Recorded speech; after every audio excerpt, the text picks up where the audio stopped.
Bom dia a todos. Bom dia. Com imensa alegria, então, que nós estamos aqui para iniciarmos esse ano letivo, semestre formativo, no nosso Seminário Diocesano da Imaculada Conceição.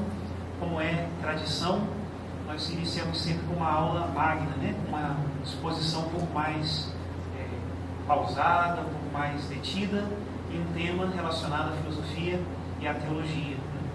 Então, mais uma vez quero dar as boas-vindas a todos, os professores, os seminaristas, os amigos também do seminário que estão presentes.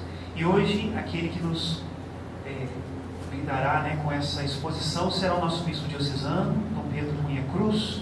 Alguns elementos da sua formação, para que nós tenhamos constância. Fez a sua formação no tempo de seminário, nos estudos de filosofia na Universidade Estadual do Rio de Janeiro e a Faculdade de Teologia pela PUC Rio, a filosofia entre os anos de 87 e 90 e a teologia entre os anos de 86 e 89.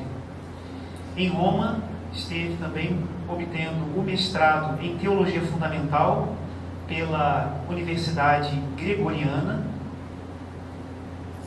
e no seu mestrado de Filosofia ele trabalhou Romano Guardini, não é isso? A Fenomenologia Religiosa em Romano Guardini.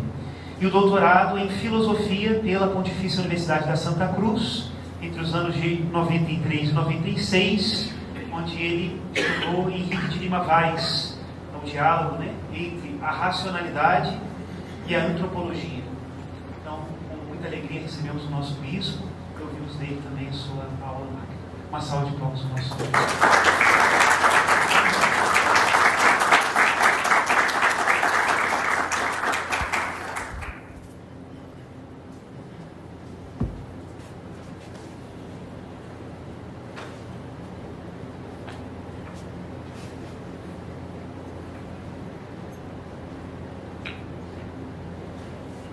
Agradeço.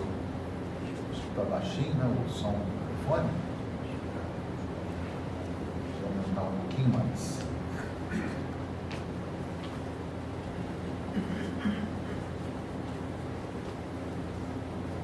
Hoje de manhã vocês vão ouvir tudo isso aqui,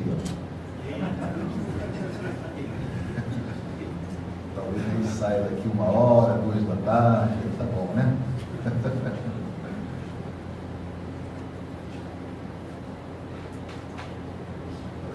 Volume?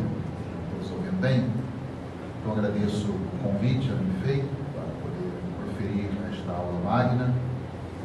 A gente acha que quando entra no episcopado não vai voltar mais ao magistério acadêmico, mas ficar só permanentemente no doutrinal e pastoral, mas às vezes nós somos surpreendidos por esses convites, como de fato agora está sendo feito, para que pudesse então proferir a aula magna. Então, essa aula magna, agradecendo a introdução, as palavras do Padre Zé Rui, também o convite de todos os formadores dessa casa de formação, agradecendo também a presença dos nossos professores, educadores e dos nossos sacerdotes também, sejam aqueles que têm algum cargo aqui no seminário, como também aqueles que ensinam aqui, E, como o Padre Zé Rui falou, a minha área sempre foi uma área de fronteira, na área da formação. Eu fui enviado para fazer mestrado, doutorado em filosofia, e o cardeal queria que eu voltasse com doutorado, por isso fiz também doutorado, e foi muito bom. E o outro bispo sempre quis que eu fizesse teologia fundamental.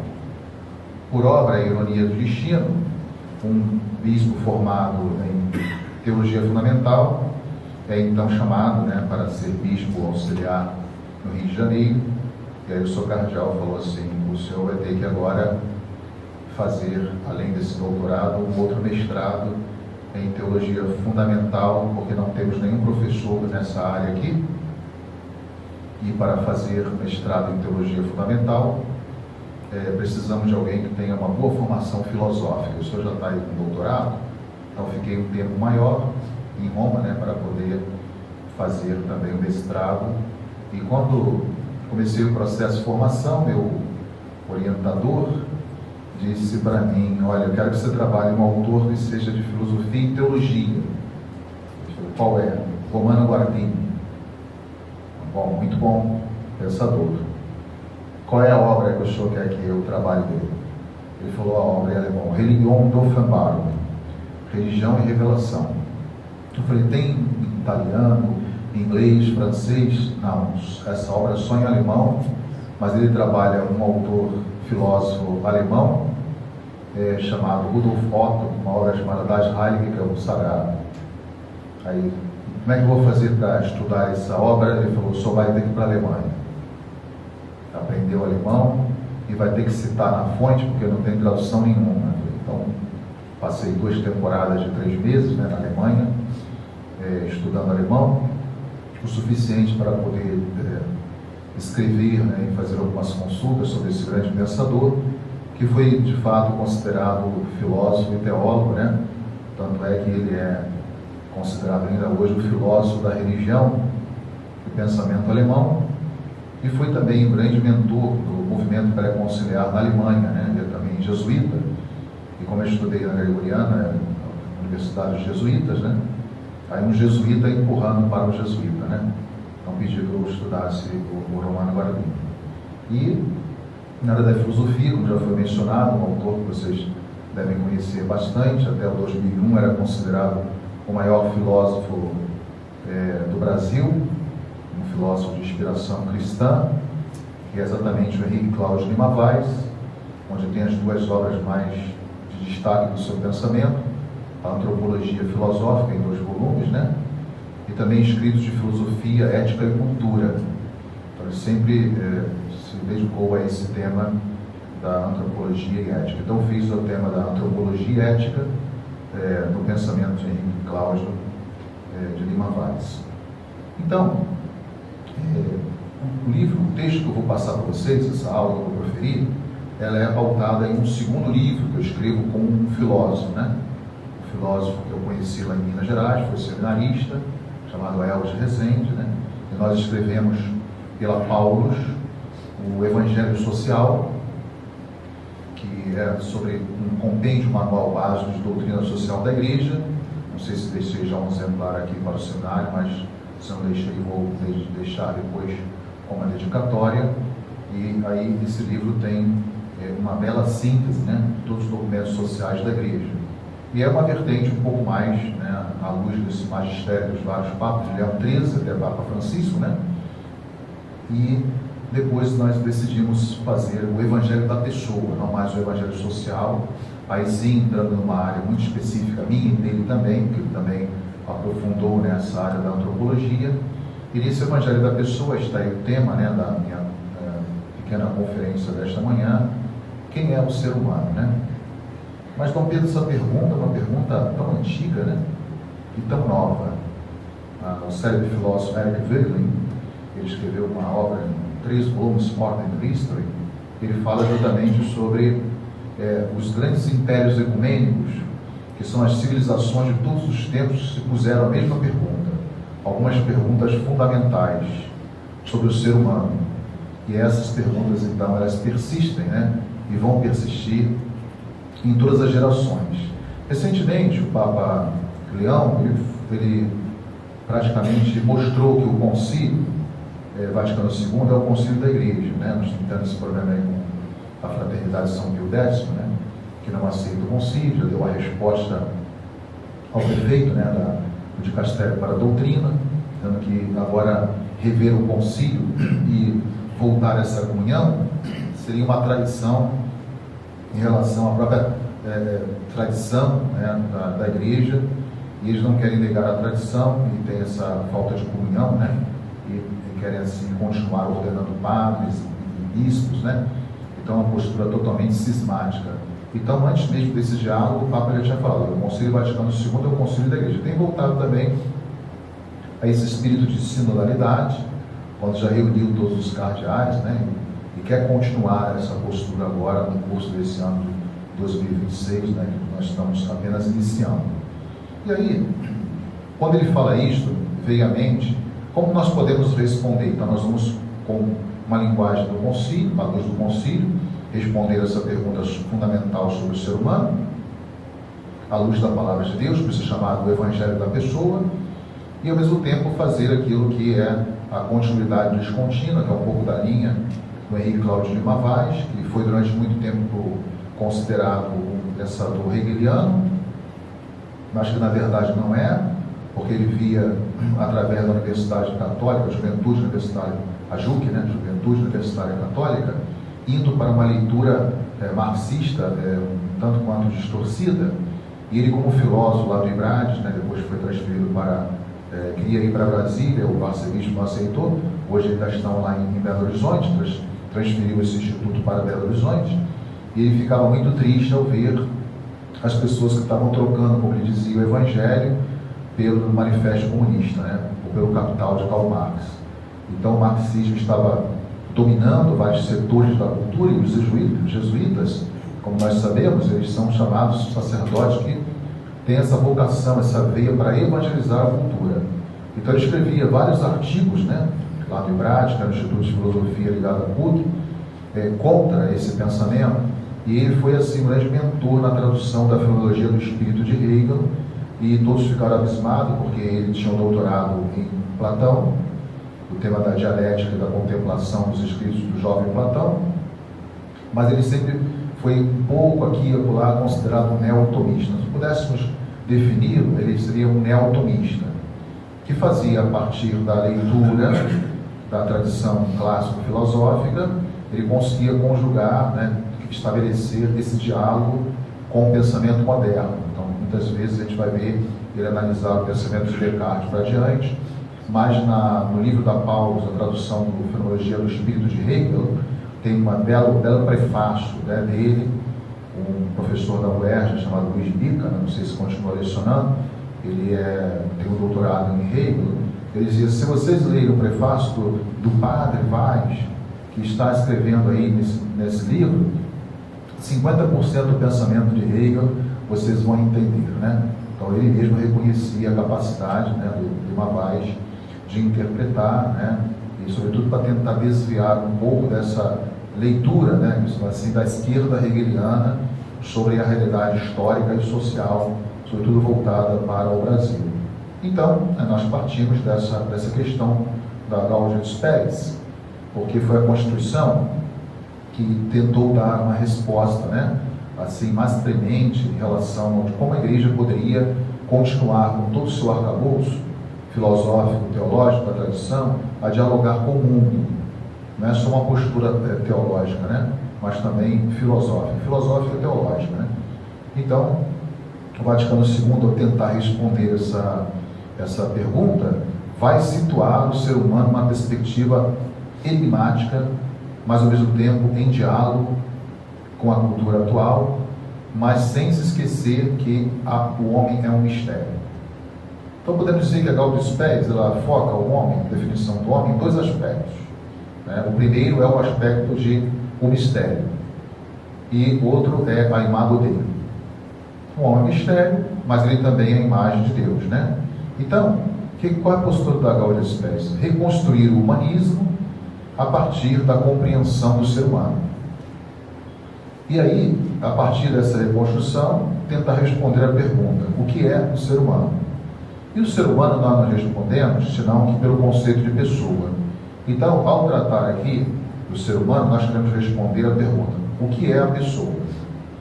E daí, a partir desse momento, pensar ou repensar o que nós respondemos a essa pergunta, o humanismo integral. É aquilo que a Igreja consegue fornecer hoje, né, às pessoas como uma ideia muito peculiar.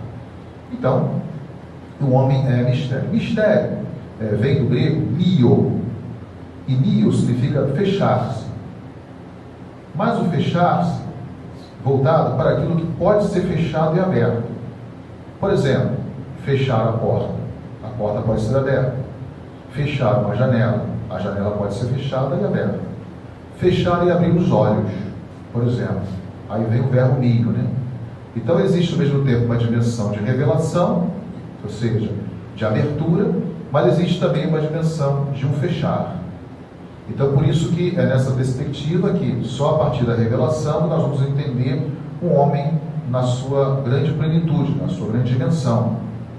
Então, ele é e permanece sendo uma realidade enigmática, mas ele também é esse mistério, né, que no fundo desabrocha. Por isso que o verbo revelar, né, que vem daí, significa botar o véu, mas também significa retirar o véu.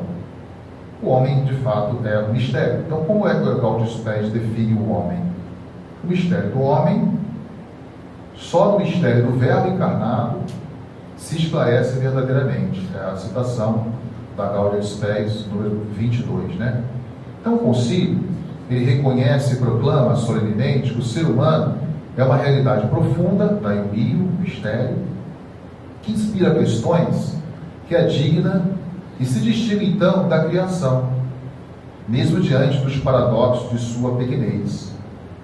É um mistério exatamente, é o único ser com o qual Deus estabelece um mistério, uma relação, um diálogo, e imprime sua marca diferencial, né?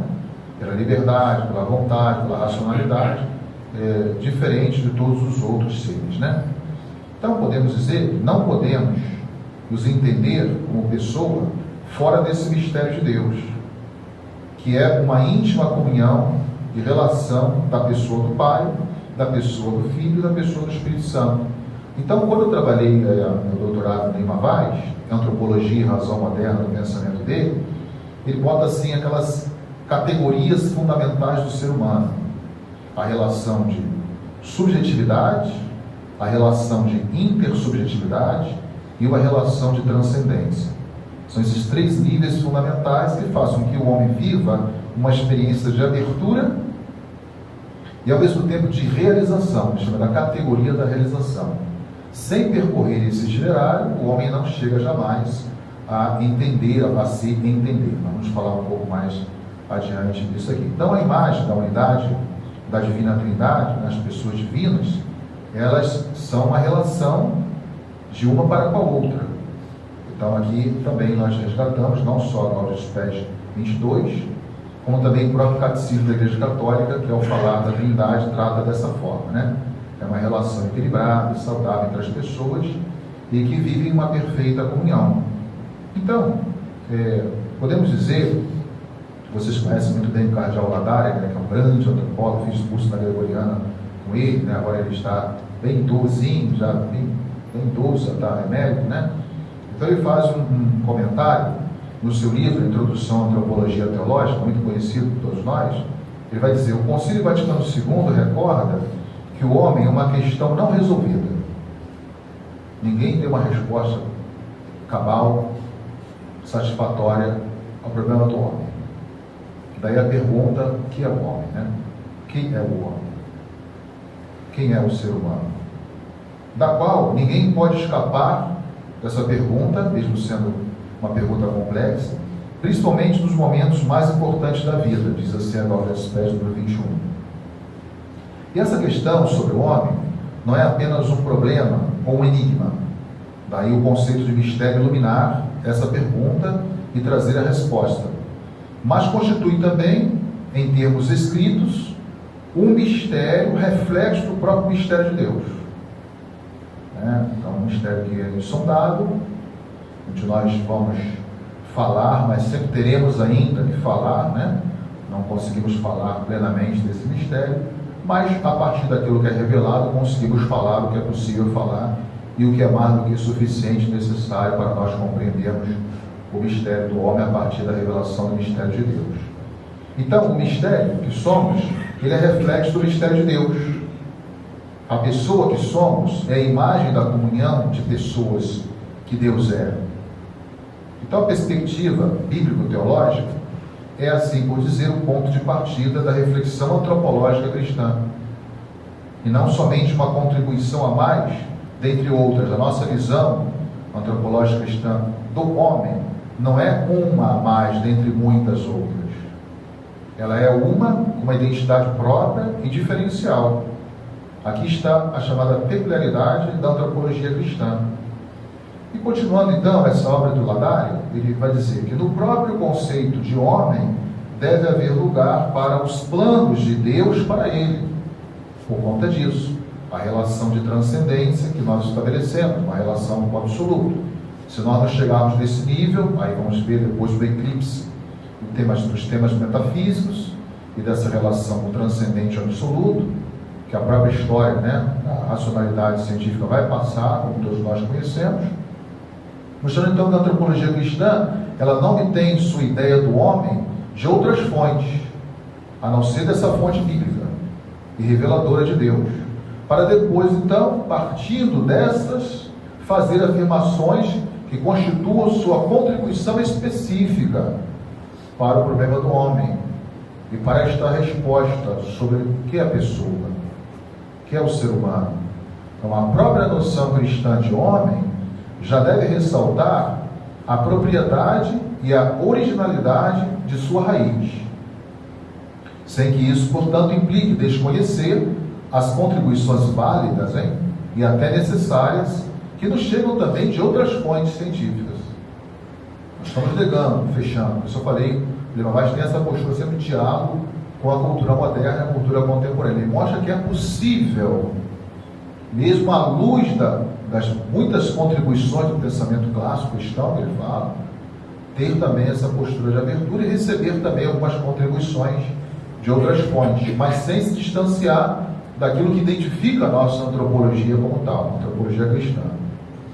E aí, vamos pegar agora alguns autores que vão ratificar esse escrito, essa observação do cardeal Ladário, que é o filósofo exatamente vocês já estudaram, escreveram monografias, e ensinam também, que é o Manuel Munier. Na obra de 2004, Personalismo, essa edição de 2004, que eu pego essa fonte, por sua vez, nos ajuda também nessa consideração. Quando ele vai dizer, portanto, que é uma realidade, um mistério, que jamais se pode perder de vista a dimensão do mistério do homem. E se faz presente também como elemento indispensável, esse conceito de mistério, da compreensão sobre aquilo que somos e o que podemos ser ao longo de toda a nossa vida. Então, parte não só dessa identidade do homem, mas o que nós podemos ser na descoberta contínua da nossa identidade à luz da revelação. Então ele vai dizer: chegados aqui, esperávamos agora que o personalismo começasse por definir a pessoa. O personalismo dele é cristão. Lembremos de Pedro Dali Nogari, Tem humanismos e anti-humanismos. Então aqui nós temos que definir bem que tipo de humanismo nós estamos falando e que tipo de humanismo nós queremos a partir da revelação bíblico-cristã. Mas só se define os objetos exteriores ao homem, diz Emmanuel Munier, que se podem encontrar ao alcance da nossa vista. Mas a pessoa não é um objeto. Antes, é exatamente aquilo que em cada homem não é passível de ser tratado como objeto. Então a linguagem dele, para mostrar que ele é contra essa objetivação do ser humano. Ele não está falando no sentido que ele é objeto, claro, da antropologia, ou da filosofia, da teologia, ao homem. Que Deus se revela a quem?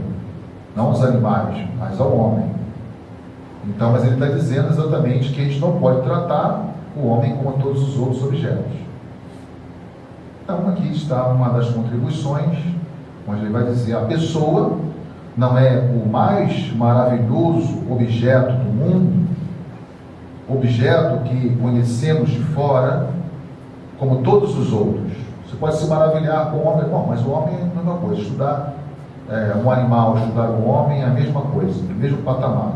Não, é a única realidade que conhecemos e que simultaneamente construímos de dentro, sempre presente, nunca se nos oferece, ou seja, plenamente. Por isso que se mantém como mistério, Quanto mais a gente vai conhecendo a pessoa, mais vamos falar depois dos filósofos da alteridade, um pouco mais adiante, quanto é importante desabrochar. Até para trazer aqui para o campo da formação, raças fundamentais, fala que cada seminarista é sujeito de sua formação. Vou ficar esperando o bispo, o padre reitor, o meu pároco da minha pastoral, etc. Não.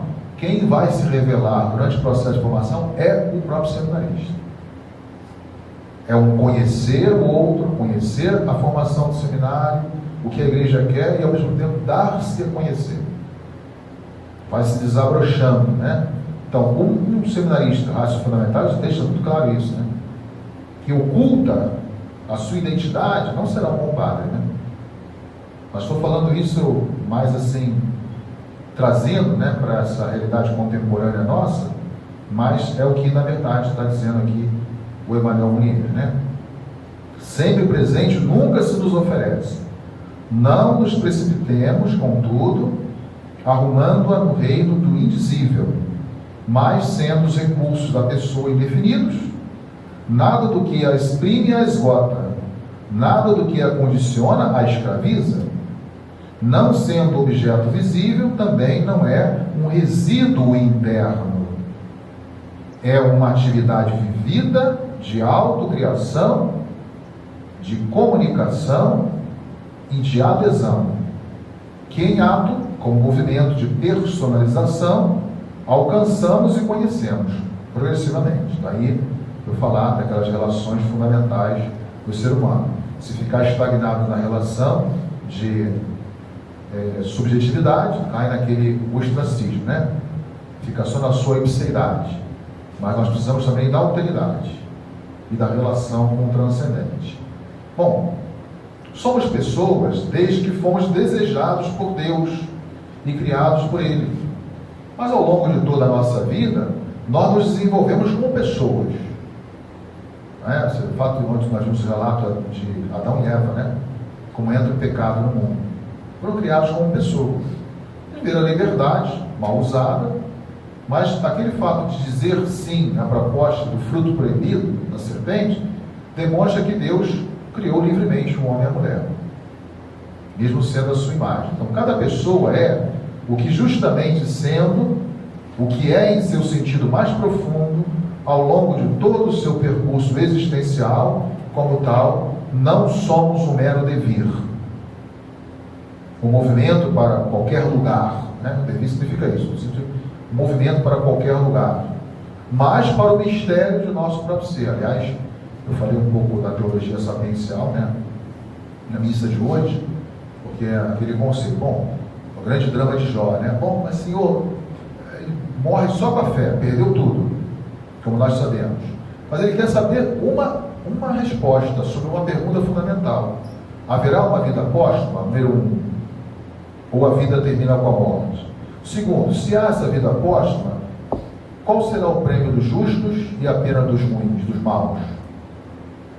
Deus não revela plenamente a ele essa pergunta, mas ele morre com uma centelha de resposta, uma fagulha daquilo que Deus estava reservando para revelar plenamente, não no momento proposto, né, ou forçado por Jó, mas sem dúvida alguma naquele momento previsto por Deus, né? Então, retornando ao pensamento de Aristóteles, vamos agora falar do filósofo Jacques Maritain, na obra também muito conhecida, O Humanismo Integral, que afirma que propor ao homem somente o humano é trair o homem e desejar sua infelicidade. Diz ele. O que importa mesmo é que desenvolvamos em nossos dias o humanismo que tende essencialmente a tornar o homem mais verdadeiramente humano e a manifestar sua grandeza original. A gente vê tantos absurdos hoje, né? A gente pergunta, mas meu Deus do céu, depois de nós temos tanto um discurso sobre o humanismo, desses filósofos do existencialismo cristão, né? Do personalismo cristão, a gente cada vez que vê essas mídias sociais se assusta, né? Como agora foi a morte daquela freira lá no convento no Paraná, 82 anos. Meu Deus do céu, que humanismo nós estamos vivendo? Que tipo de homem nós estamos formando? Que tipo de homem nós temos na sociedade? E por aí vai, portanto, a nossa questão, né? Então, é esse humanismo que deve manifestar toda a sua grandeza, muitas vezes nos decepciona e não revela. Então aqui está, segundo o meu parecer, à luz desses estudos que eu faço em antropologia, a raiz de toda a crise pós-moderna, ou da pós-modernidade, que é, para mim, uma crise da transcendência.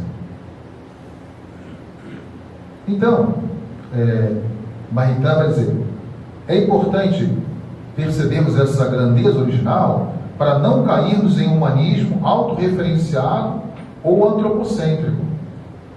Esse é o grande problema, né? Quantas autorreferencialidade nós temos no mundo de hoje. Eu digo, nem ser um super-homem e nem desprezar a transcendência. Valorizar aquilo que está no homem, mas ao mesmo tempo completar esse ciclo, né? Importante para que eu possa me compreender no todo. E ainda, seguindo essa obra do Maritain, ele vai dizer que o homem, esquecendo-se de que na ordem do ser e do bem, olha aí o tema dos transcendentais, que a crise metafísica da modernidade gerou, é Deus quem tem a primeira iniciativa e quem vivifica nossa liberdade. O humanismo separado da encarnação, digamos em suma, que o vício radical do humanismo antropocêntrico foi de ser antropocêntrico e não de ser humanismo, ou seja, desvinculado da revelação bíblico-cristã. Ele quer dizer o que Emmanuel Cunha já falou antes, né? Então compreende-se que o humanismo antropocêntrico merece o nome de humanismo desumano. Ele faz uma crítica contundente, né? Aliás, o curso dos bichos foi um pouco nessa linha, né? Da transmissão da fé em um mundo em transformação, né? E aí eu fiz uma consideração para um dos conferencistas, né? A partir dessa crítica que ele faz. O humanismo desumano.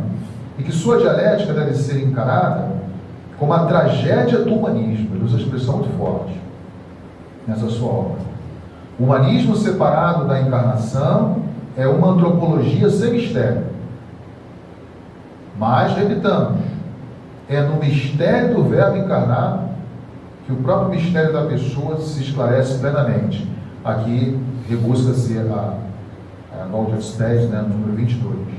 Ou seja, o homem descobre o que é no seu ser quando se abre ao mistério da encarnação. É o que Maritain está querendo dizer, né? Então, o humanismo sem mistério é o humanismo sem pessoa. O humanismo sem a pessoa na sua integralidade. Trata-se assim de um humanismo desumano e, como tal, de uma tragédia do humanismo. Desse modo, é urgente resgatar do humanismo integral, é urgente o resgate do humanismo integral, que é o humanismo do mistério, o humanismo da encarnação, o humanismo da pessoa nas pessoas, comunhão de pessoas, da Trindade, né? Que a Gaudium Spes falou, que Morier também falou. Isso nos remete também ao pensamento de São Paulo VI, na encíclica, que eu cito muitas vezes, naquele meu primeiro livro, né, sobre a doutrina social da Igreja, Popular do Progresso. E voltamos ao ano de 1967, onde ele faz uma menção direta à obra de Jacques Maritain, ao afirmar a necessidade de promovermos o que ele chama de um humanismo total. Humanismo total. Não esse humanismo desumano, belamente compreendido como desenvolvimento integral do homem todo e de todos os homens. Número 42 da Popular Progresso. Portanto, na sequência, ele faz uma das afirmações mais clássicas acerca do humanismo cristão, que reforça, com todas as letras, a ideia da impossibilidade de excluirmos o mistério de Deus do horizonte do mistério da pessoa humana. E aqui, vou citar assim, ipsiliteris a Popular no Progresso, número 42.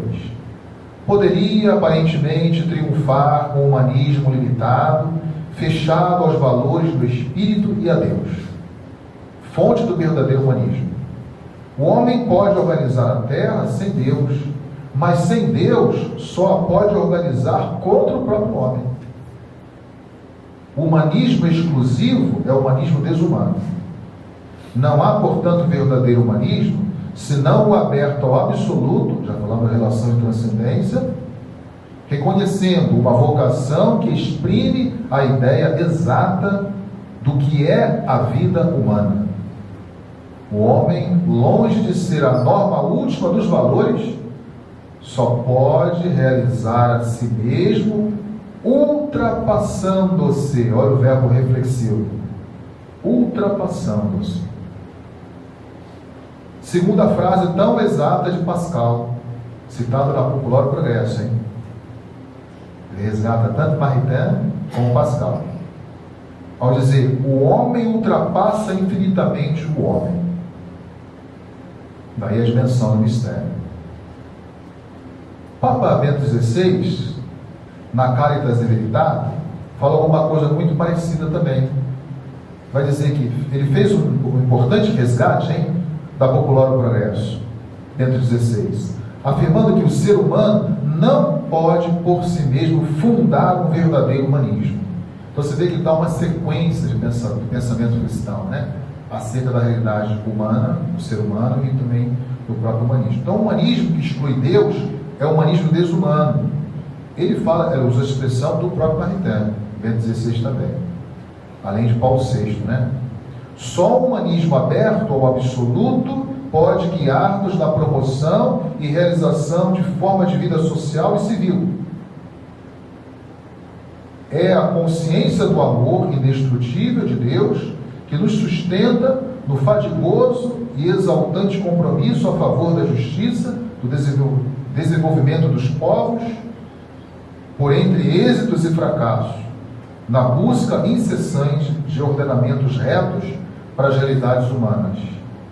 O amor de Deus chama-nos, portanto, a sair daquilo que é limitado e não definitivo. Dá-nos coragem de agir, continuando a procurar o bem de todos. Essa é a proposta que na Caritas in Veritate, número 78, né, nos dá Bento XVI. Então, queremos dizer que nós não caminhamos para qualquer lugar. Não nos desenvolvemos como pessoas humanas sem um horizonte definido, ou caminhando para qualquer horizonte, se é que existe horizonte. Esse distúrbio antropológico, nós vivemos nessa fase da pós-razão, né? Como já dissemos, a nossa vida é um percurso mistagógico, um caminho ao mistério de nosso próprio ser, um mistério ao encontro do mistério com M maior.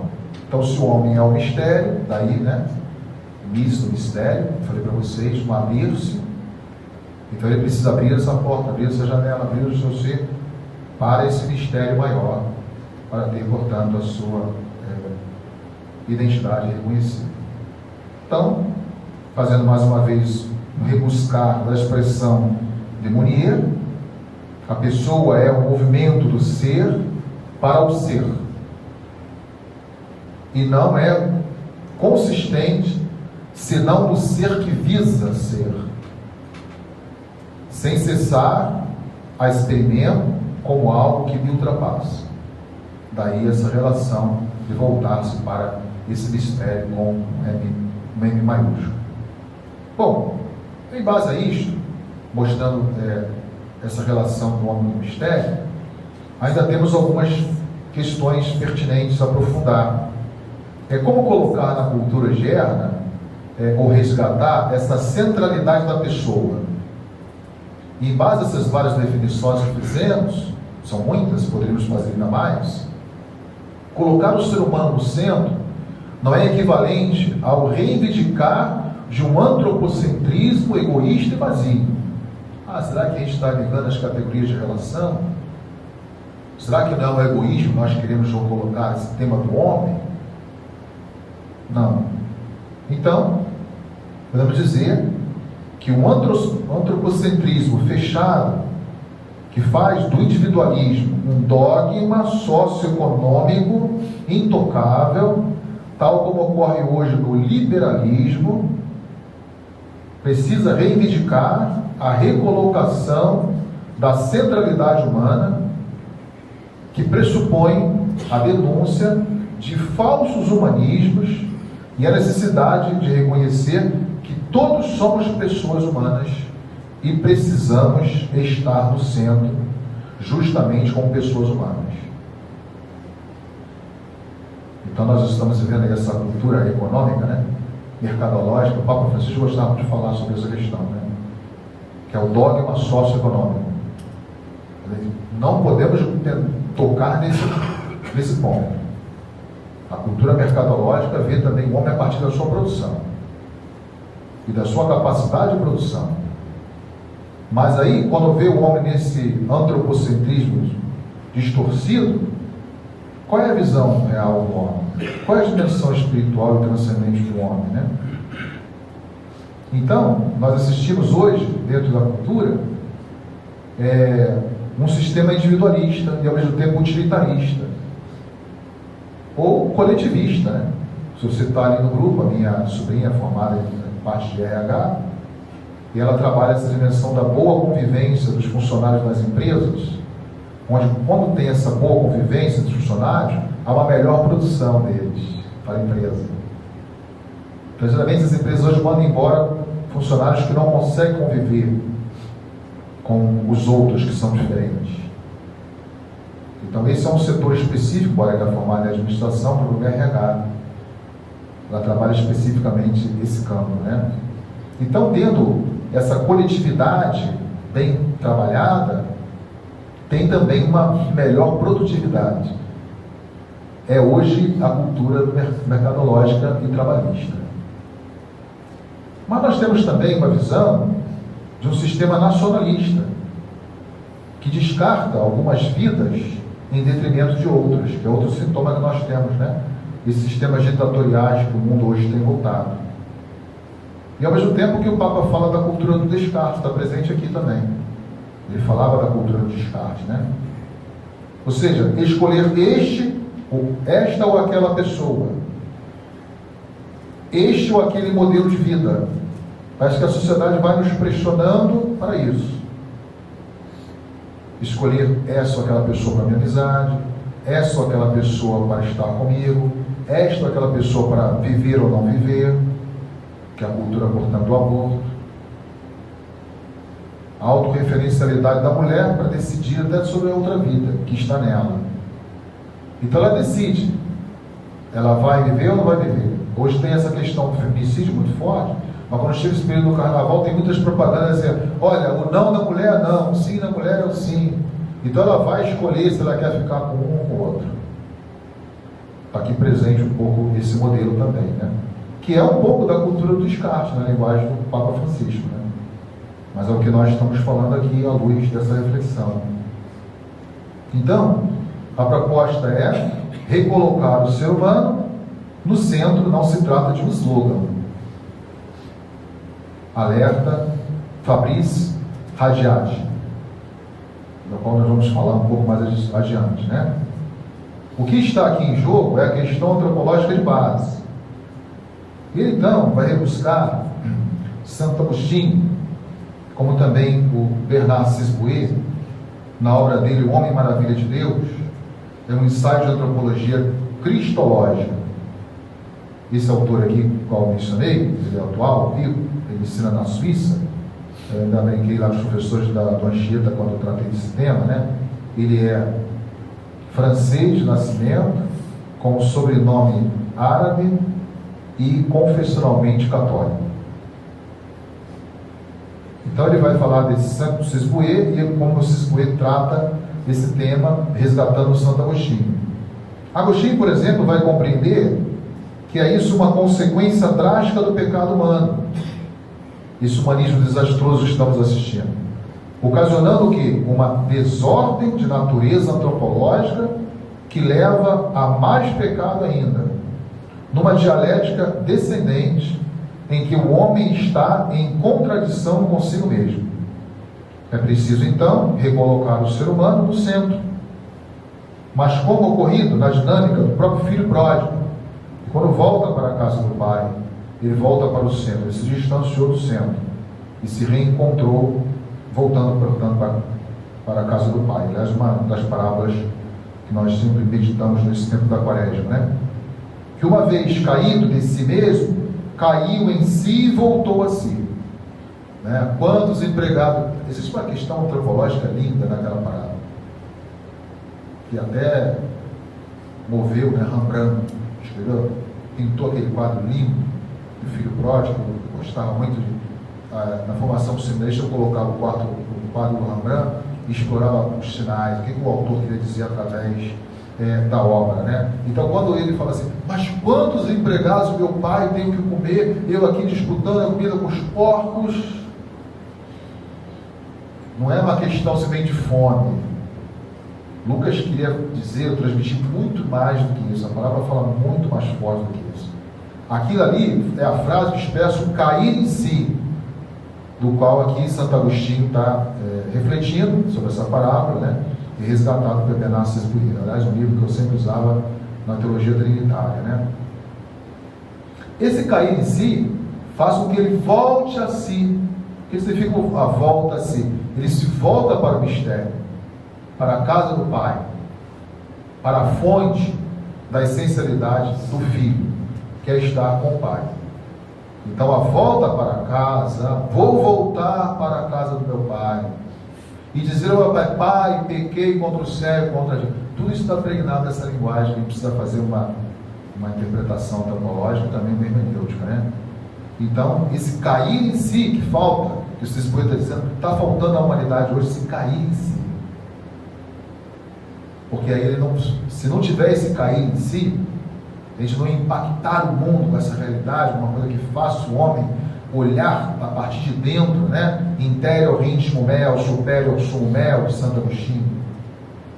Quando eu mergulho no mais íntimo, meu íntimo, é lá que Deus está, para que eu perceba na sua transcendentalidade que não é um Deus, né, ensimesmado, criado pela minha racionalidade, que transcende a mim mesmo e mostra a minha finitude.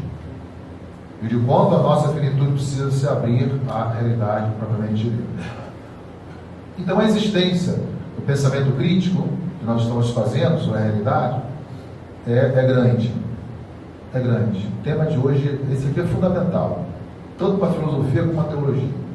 Se nós fugirmos disso aqui, aliás, a chave de leitura para impactar o homem, cair em si, voltar a si, na linguagem do Cisbuê, tem que ser isso, fazer uma leitura crítica da realidade humana.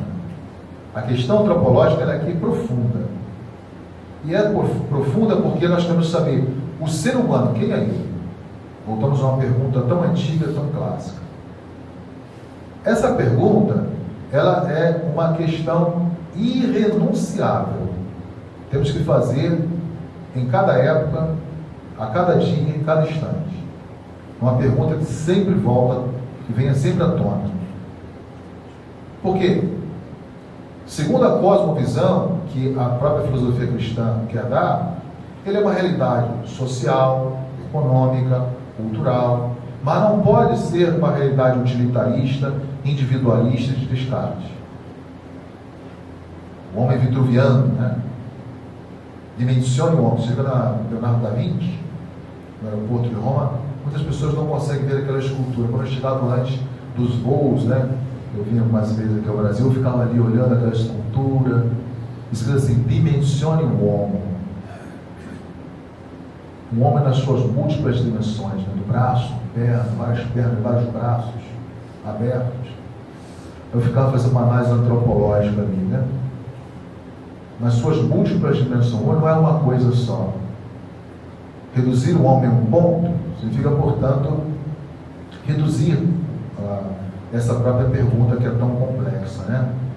Então, podemos pegar ainda essa resposta de Cisbuê, que se coloca essa pergunta, vai dizer: a verdadeira idolatria consiste em pôr seu bem último no finito, no criado.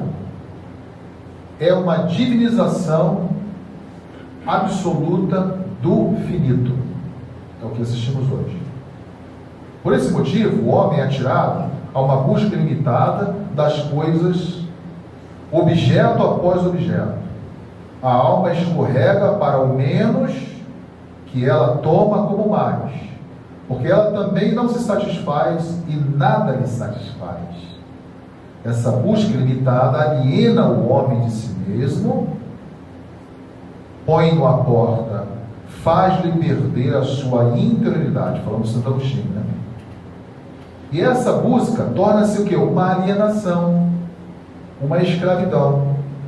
O homem se perde quando ele entra nesse vórtice, nesse furacão dessa busca. O fracasso da caminhada é mascarado pela ilusão, por um tipo de miragem que recua sem cessar diante de si, mas mantém a falsa esperança de que o objeto do absoluto se realiza um dia, em um dia. As pessoas que chegam no final do ano, sempre vejo um pouco, né?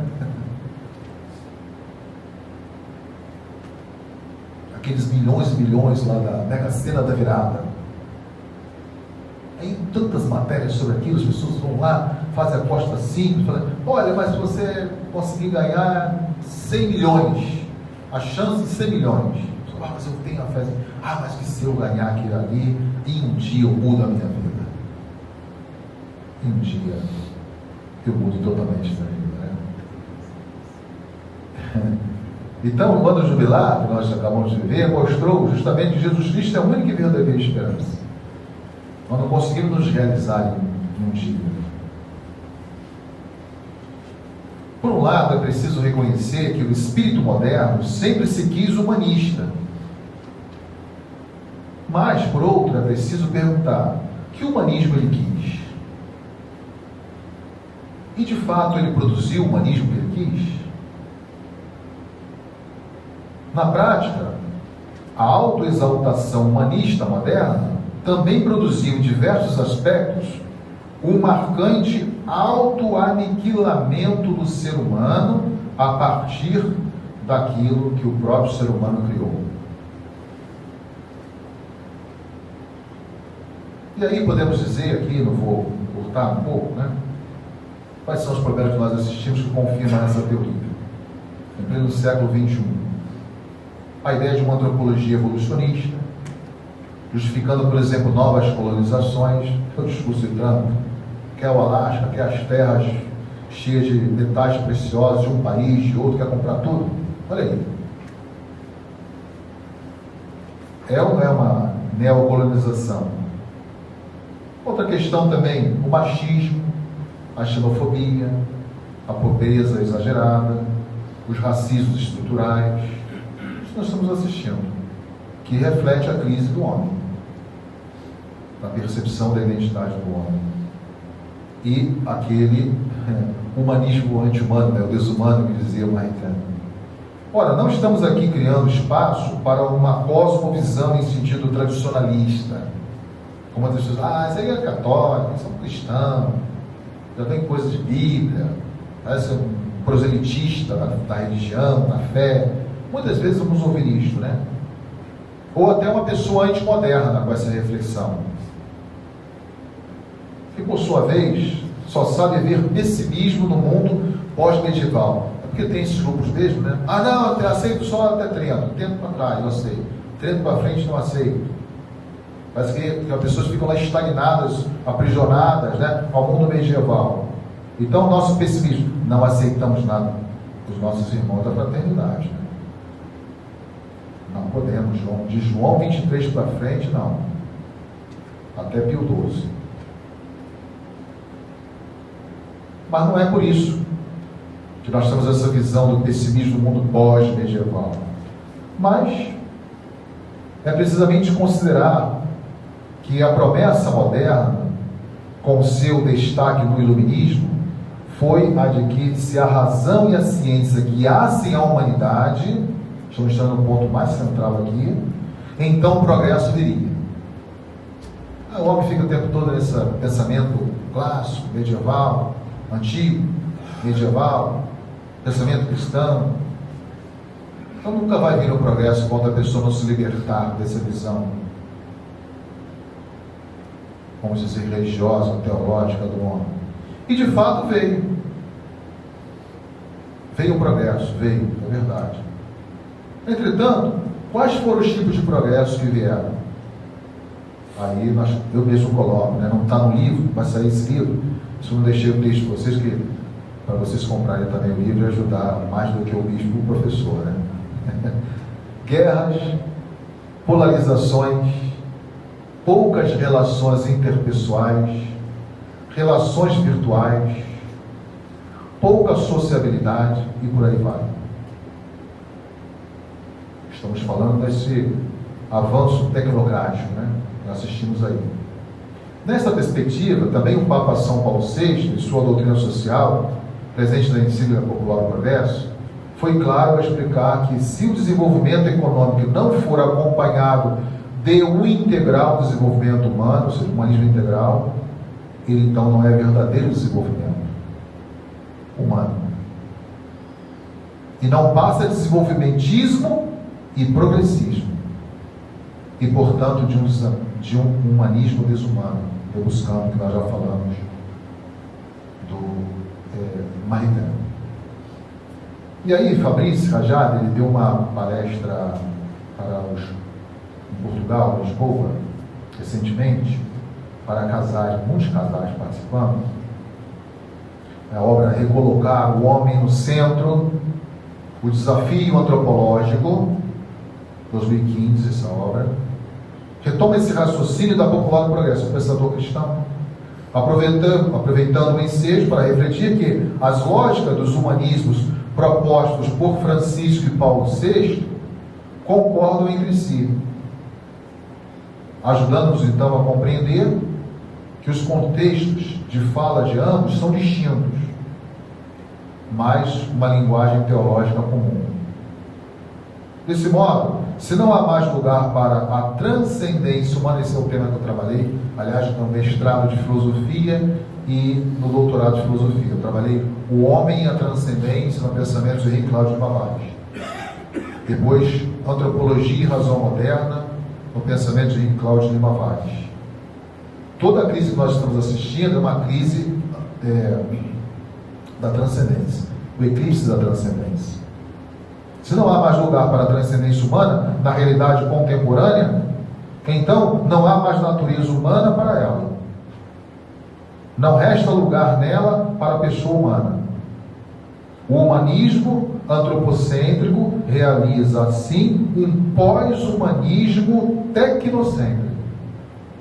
É esse humanismo que nós estamos vivendo. Tecnocêntrico. No qual o ser humano, sedento de autonomia, acaba se tornando escravo de suas próprias tensões, que se tornam autônomas, mas que dominam o ser humano.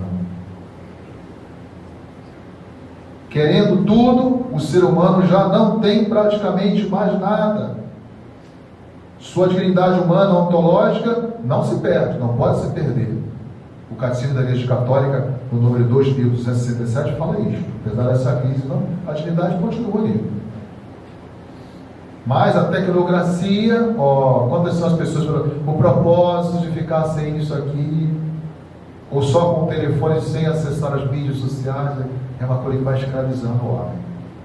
Aí está um sinal da tecnocracia. Mas fica difícil encontrar. Eis então o desafio antropológico: reencontrar nossa dignidade de pessoa humana, com todos os seus paradoxos, mas também com sua profundidade e mistério. Ele pega aqui a Laudato Spes e recolocá-la corajosamente no centro. Parece uma proposta ousada, né? E quase impossível nessa jornada que nós estamos vivendo aí. Podemos colocar o homem no centro, mas a primeira coisa que ele fará, se for verdadeiramente humano, é descentrar-se.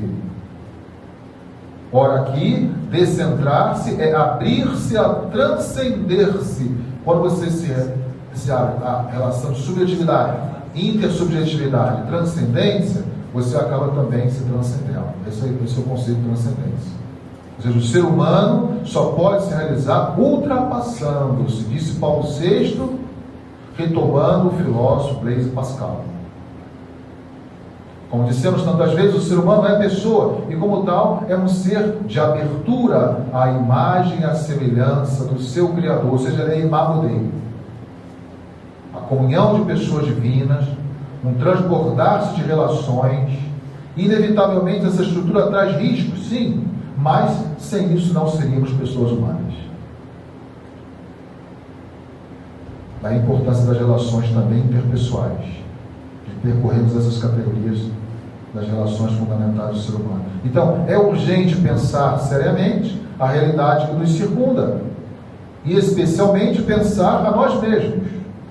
Nossa humanidade é exigente com a gente mesmo, exige consciência, exige autoconsciência e consciência do eterno, criticidade, alteridade, deliberação e integralidade.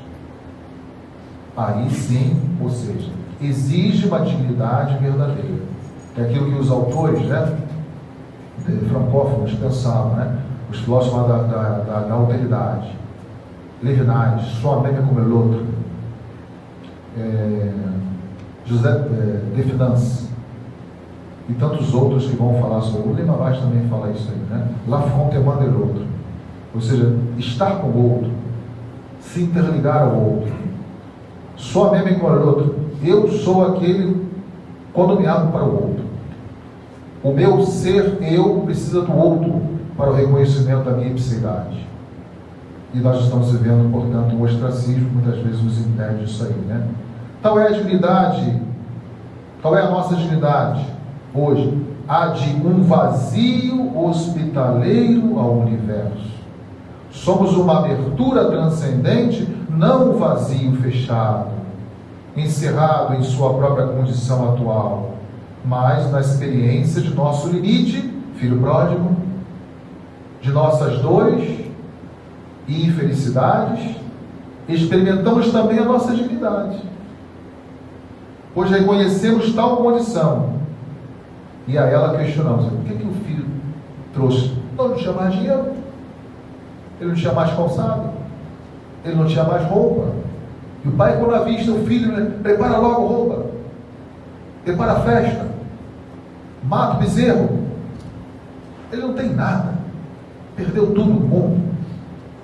E ele vai com o quê? Vai com o seu vazio, com a sua finitude, mas com a sua dignidade de filho, que se direciona ao pai, e compreendeu que só a essência do pai, o amor, podia restaurá-lo. Eu gosto daquela imagem do Rembrandt, porque ele está ajoelhado, com o pé descalço, o outro com a sandália velha, daí roupa nova, sandália aos pés, que cantamos até, e ele não tem aquela dignidade de olhar para o pai. Ele está mais ou menos assim, na altura do púlpito do pai, abraçado com o pai, mas com o rosto coberto, para mostrar que é a vergonha que o pecado, ou o vazio, a experiência da finitude impactou naquele homem. É disso que nós estamos, portanto, falando, Mas ele sabia que o pai não ia negar a dignidade, porque ele é o filho, gerado, criado pelo pai. Então nós somos essa abertura transcendente, não esse vazio fechado. Mesmo em nossa ambiguidade, em nossa experiência de finitude, de vazio, aí está a nossa grandeza. Qual foi a grandeza do filho? De mesmo naquela condição, querer voltar para o pai. Dizer: pai, eu pequei. Ele mostra a sua finitude, o seu vazio, mas se volta para o pai, Então, ele vai dizer, nessa ordem de pensamento, Blaise Pascal constata que a consciência de nossa miséria é o sinal da nossa grandeza, não é decepção. Às vezes nós estamos aí confessando às pessoas sobre os tempos de quaresma, pensando: eu tenho vergonha de pecado, eu repito desde o pecado, eu não sei como confessar mais. Uma pessoa que vai lá, para dizer: não, Deus não se cansa do pecador. Tem aquela grandeza: não, eu não vou mais, eu já fui naquele, não vou confessar, já confessei, eu sou assim mesmo, vou entregar o pecado, não tenho como regenerar. Não, o grande é o reconhecimento da debilidade. Esse é o forte. Como sentiríamos nós o caráter miserável da nossa condição se não fôssemos feitos para qualquer coisa maior? Como seria, Tem uma lenda de uma escrava etíope, que isso é o Gianfranco Ravazzi gosta muito de contar, que um senhor vai se aconselhar com uma escrava etíope. Eu falei: mas se eu contar todos os meus pecados, você vai se decepcionar. E se existir Deus, Ele também se escandaliza. Então ele fala exatamente isso. Não, se mostra Ele, Ele te perdoa. Porque faz com que você seja você, na sua agilidade, né? Na sua grandeza. A evidência de nossa miséria contém esta revelação feliz que nós não nos sentiríamos tão miseráveis se a nossa origem não fosse divina.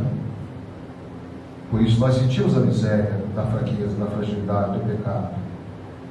Sisbuye volta a dizer que a criação do homem à imagem e semelhança de Deus é o fundamento da iminente dignidade de cada pessoa humana. Nós estamos aqui no centro das afirmações da revelação cristã sobre o homem, um ser criado por Deus e chamado por vocação a ver Deus. Hoje vimos a leitura do povo do Antigo Testamento para poder ver Deus e ser parte daquele povo, todas aquelas prescrições do Levítico. E Jesus, para dar a imagem de sentar-se à direita, tem que fazer tudo aquilo. Quando nós nos deparamos com pessoas assim, encarceradas, enfermas, nuas, famintas, essa é a condição para a qual, né? Não quero cansá-los mais, vamos adiantar um pouquinho aqui a nossa reflexão, senão a gente vai ficar muito tempo aqui nela, né? Porque vocês também já estão cansados de ouvir o bispo falar, mas já estou quase terminando. Voltando à questão atual, a partir dessa leitura antropológica que nós fazemos, dessa proposta desse livro, que não é uma repetição de muitos autores, né, mas é uma visão atualizada, né, de como nós podemos trazer o homem de volta ao centro. Uma sociedade hoje que nós vivemos é uma sociedade marcada pela descartabilidade e pelo utilitarismo e também pelo individualismo. Aliás, o Papa Francisco gosta de dizer quais são os sintomas da nossa época: o individualismo e o relativismo, que geralmente caminham juntos. O que até aqui foi refletido, podemos perguntar, faz sentido? Como se coloca hoje a questão do ser humano? A proposta ela é bem atual, né? É possível que se reconheça quem ele é nesses termos teológicos e filosóficos que nós trabalhamos aqui? Ou seja, o que nós queremos dizer? Faz ainda algum sentido no mundo de hoje falar do ser humano nesse contexto de continuidade descontínua? A nossa resposta é sim. Porque nós estamos trazendo na continuidade a leitura dos clássicos. O Lima Vaz gostava de dizer, ele dizia que nós encontramos nos clássicos uma chave de leitura e interpretação dos nossos problemas odiernos. Por isso, esse pensamento não pode ser descartado. Mas com tudo aquilo de valor o pensamento moderno e contemporâneo também nos oferece. Então não é um pensamento radicalmente fechado. É, na verdade, justamente por isso que recolocar o humano no centro se tornou uma tarefa e um desafio urgente. A própria ensino religioso, né, eu sou o bispo referencial da Cultura e Educação, aqui do Leste 1, tendo sido durante 8 anos também lá em Minas Gerais, né? E aí, essa questão que a gente coloca no ensino religioso, muitos órgãos não querem, professores, diretores de escola municipal, estadual, a gente trabalha questões ali antropológicas. E falava sempre aos professores, olha, a gente não quer fazer um proselitismo religioso, embora vocês tenham a tentação de nos enfeixar em outras denominações. Nós queremos trabalhar questões antropológicas, que melhorando a percepção do homem, nas suas relações, nós estamos o quê? Colocando na sociedade homens com uma visão de humanismo integral, que vão melhorar a sociedade nos seus ambientes. Então, melhorando a visão do homem sobre o homem, nós melhoramos a sua vivência social, ou a sua convivência social, né? E aí o Papa São João Paulo II, na centésimos anos, ele chegou a afirmar que a dimensão teológica se revela absolutamente necessária para darmos conta de interpretar e resolver nossas questões contemporâneas. Se vocês forem lá na centésimos anos, número 55, é que ele fala sobre isso. Ele vai dizer, sem uma adequada visão do homem, aliás, ele é também da antropologia, né? Ele trabalhou o tema da ética em Marshall. Sem uma adequada visão do homem, não é possível fundar nem uma ética, nem uma praxis à altura da sua dignidade e de um bem que seja realmente comum. Em perspectiva semelhante, Fabrice Rajad, o nome é árabe mesmo, né? Entende que vivemos um momento no qual se impõe a necessidade de um resgate antropológico fundamental. Por isso que eu gosto da antropologia. É uma área da ciência que serve a todas as épocas. Ele fala, apresentando-nos o desafio antropológico que vivemos como verdadeiro desafio teologal, que é, então, por assim dizer, o contexto de um formidável apelo à evangelização. Ou seja, ao falar do homem, você está evangelizando. Por isso que a educação, né, a cultura religiosa, a educação religiosa nas escolas, no fundo é também, porque aquilo que de antropológico nós estamos ensinando aos alunos, que é uma dimensão antropológica mesmo, mas é uma antropologia iluminada pela revelação, como nós já mencionamos no início dessa minha fala. Quando as esperanças mundanas não podem mais sustentar um impulso na história, é necessário inflar este impulso a partir da esperança teologal. Então a teologia é sempre atual, né? Ela não é só para fazer de joelho, é para fazer de joelho, mas a gente vai usar muito, tivermos essa sensibilidade antropológica, cuidado com as pessoas, né? Com as suas demandas. No mundo atual também está aí. Muitas pessoas vão querer saber, querer respostas, né, para os nossos desafios a partir também do nosso ministério, né? Então o padre tem que ser o mestre do humanismo também, né? A pessoa não percebe, em primeiro lugar, o lado humano do sacerdote, torna-se difícil ele evangelizar sem ter esse lado humanista.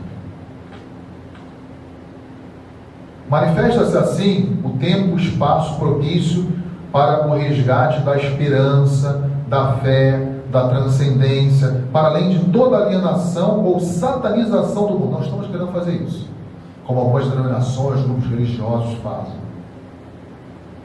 Miserável, vocês estão com a sua alma condenada no inferno, nós estamos salvos. Façam isso que vocês vão se salvar, vão salvar a sua alma. Esse mundo é perverso, isso é aquilo. A gente percebe tantas coisas assim, né? Quando eu dei conferência lá para os professores da Manchieta, antes do carnaval, terça-feira antes do carnaval, eu falei muito isso, que eu estava indo lá no edifício de Paulo, tem meu dentista lá há muitos anos, né? E aí eu deixo o carro na Catedral, no Rio, e atravesso o Largo da Carioca. Mas isso já tem um tempo já, quando a bispo auxiliar no Rio. E aí, atravessando ali o Largo da Carioca, os homens ficavam naquelas bancas de jornais, naquelas revistas de mulheres, né, nuas, né? E aí o cara lá de terno e gravata, com a Bíblia na mão, falando, pecadores, abandonem isto, a alma de vocês vai para o inferno. E os caras lá folheando na revista, né? Uma roupa. Mas enfim, era uma linguagem que, meu Deus do céu, estava fazendo análise antropológica e eu atravessando a vida. Será que ele vai conseguir converter as pessoas por esse lado assustador do medo, né? Ai meu Deus, o que eu estou fazendo? Eu quero salvar a minha alma. Então aquela pessoa que evangeliza pelo primeiro aspecto moral, não pelo amor, primeira misericórdia, vem em primeiro lugar, mas muitas vezes pela satanização do mundo, sem o dualismo que hipervaloriza ou o espírito ou o corpo de modo fragmentador. Nada disso. O homem é o que? O espírito encarnado. A tríplice dimensão. A gente tem que pedir a Deus para a gente fazer um ministério bom. Aliás, eu falo sobre a saúde do consagrado nos meus retiros espirituais, né? Que eu prego para padres. Saúde espiritual, saúde mental, saúde física. Tripé de sustentação. Tirou o pé, eu estou enfermiço psicologicamente. Não vai bem espiritualmente nem fisicamente. Pode ver que quando tem um problema num dos campos, não tem equilíbrio, falta. Mas eu estou valorizando muito. Eu sou um homem de muita oração, de muita penitência. Mas tudo bem, mas você pode fazer uma caminhada, porque você vai trabalhar melhor com o seu corpo. O seu corpo reza, o seu corpo faz pastoral, o seu corpo celebra, né? Tem uma dimensão lúdica, aí dimensione o homem, a múltipla dimensão do homem. Também ele tem um lado lúdico, ele tem um lado corpóreo. Então, fragmentar, desvalorizar o espírito em detrimento do corpo e vice-versa, não é a proposta. Então, a oportunidade ímpar que nós estamos falando para uma redescoberta da dignidade integral do ser humano, que é ainda condição sem a qual não se salva também a dignidade de todo o mundo criado. Por isso, o Pacto Educativo Global, e também na visão da Laudato Si, ele fala dessa ecologia integral, onde ele não está se vendo, preservação, esse Papa é o Papa Verde, ele tem a ideologia do Partido Verde. Não, ele está falando da dimensão cósmica da ecologia, mas da dimensão antropológica da ecologia. Daí ter aquele discurso muitas vezes, esse é um Papa pauperista, você fala de pobre, de natureza, então. Mas quando ele está falando da natureza, ele está falando da natureza humana também.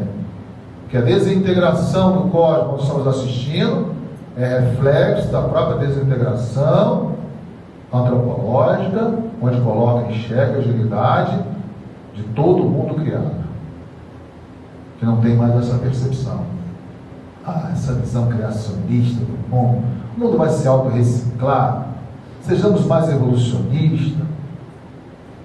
Então, não se recoloca, portanto, o ser humano, aqui que termina, no centro, sem a urgência do resgate do anúncio do Evangelho. O Evangelho da pessoa humana, por isso que aqui está, o Evangelho da pessoa, essa é a obra de você. O Evangelho da pessoa. Quem é o ser humano? Aqui tentamos responder. O anúncio do Evangelho da pessoa humana, que é especialmente aquela boa nova da encarnação do Verbo, do Deus feito humano, no meio dos seres humanos, como paradigma humano, como modelo de pessoa não instrumentalizável, nem instrumentalizada e nem instrumentalizadora. A gente vê hoje aí as manipulações desses gurus da internet. Vai sempre instrumentalizar a pessoa, né? Captar grupos, pessoas. Aí ela fica com aquela teoria, aquela ideia narcotizante. Não, o Papa não interessa o que fala, o bispo não interessa o que ensina, o padre menos ainda. Interessa aquela referência de verdade, de doutrina, de religião desse guru. A gente estava tendo um problema aí, grande influência, né? Dizia as pessoas, vocês, cada vez que forem se confessar, tem que confessar 2 erros teológicos, além do moral, ou para dizer sacramental. Tem que confessar aqueles pecados que você se lembra do passado, porque cada vez é importante confessar. Mas não foi perdoado, tinha todas as predisposições para ser perdoado. Tem que ficar, não, então tem que ir toda semana, a cada 15 dias, e começa a pessoa, quanto tempo você confessa? Não, eu confessei já, mas eu quero confessar esse pecado. Você já não confessou? Sim, mas alguém disse que eu tinha que confessar de novo. Mas então como é que é? Se você da graça não aceita, ou não entende a graça do sacramento, tudo aquilo que está no passado, não precisa ser de novo confessado, mas cada vez você vai, aquilo que ficou no passado, aquela graça, ela já mofou, ela já diluiu. Olha que visão, né? Para mostrar essa força da instrumentalização. Nós não estamos propondo isso para as pessoas dentro do mundo. Outro erro também, olha, todos vocês vão passar pelo purgatório porque vocês cometeram um pecado mortal. Quando eu ouvi aquilo, dizia o professor, eu ficava horrorizado, né? Aí ele botava a mão assim, com a cara de italiano. Que coisa ridícula, meu Deus do céu! Que pobreza teológica! Então você vai passar pelo purgatório antes de ir para o céu, como é que é isso? Aí eu falo assim, mas pô, aquele diálogo de Jesus lá, com o ladrão arrependido, que eu não gosto de falar bom ladrão, porque nunca é bom o ladrão, né? Com o ladrão arrependido, Senhor, ainda hoje estarás comigo no paraíso, mas você vai fazer uma hora extra lá no purgatório. Jesus não fala isso. Um negócio bem complicado. Quando você falar a pessoa isso, vai dar uma passadinha lá, vai visitar, aí eu quero ver quem está lá, no purgatório. Falei, seu miserável, falei para você, ficou rindo de mim, aí ó, tá no purgatório, estou aqui no céu. Aí depois você, pum, vai lá para o céu. Mas sabe essas coisas que são criadas assim, de visões distorcidas da revelação de Deus? Bom, para concluir mesmo, como bem expressou a Constituição, comecei com a Gaudium et Spes, termino com a Gaudium et Spes, né?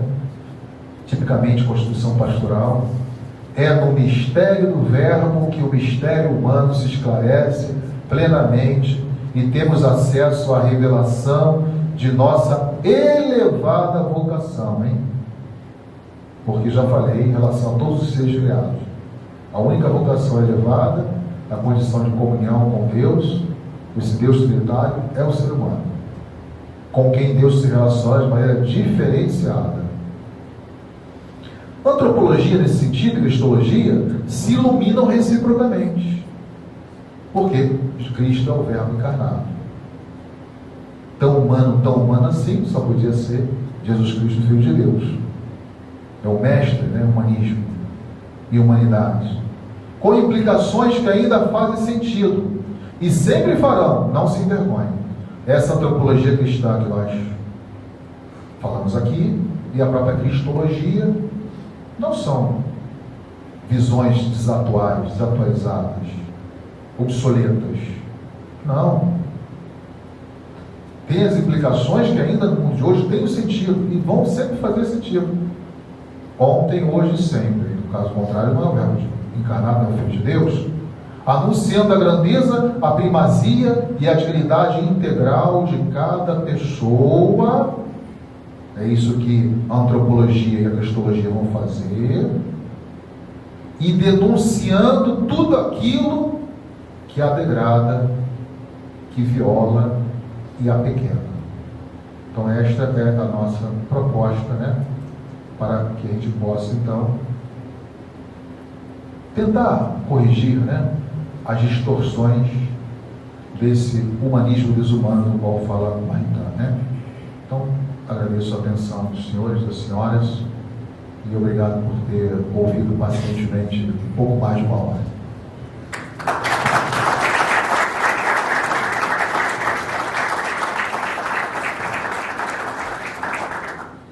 Agradecer então ao nosso bispo essa aula magna, né, que nos dá essa, vamos dizer, essa terceira dimensão, essa altura, né, que muitas vezes o mundo hoje não tem em relação ao ser humano.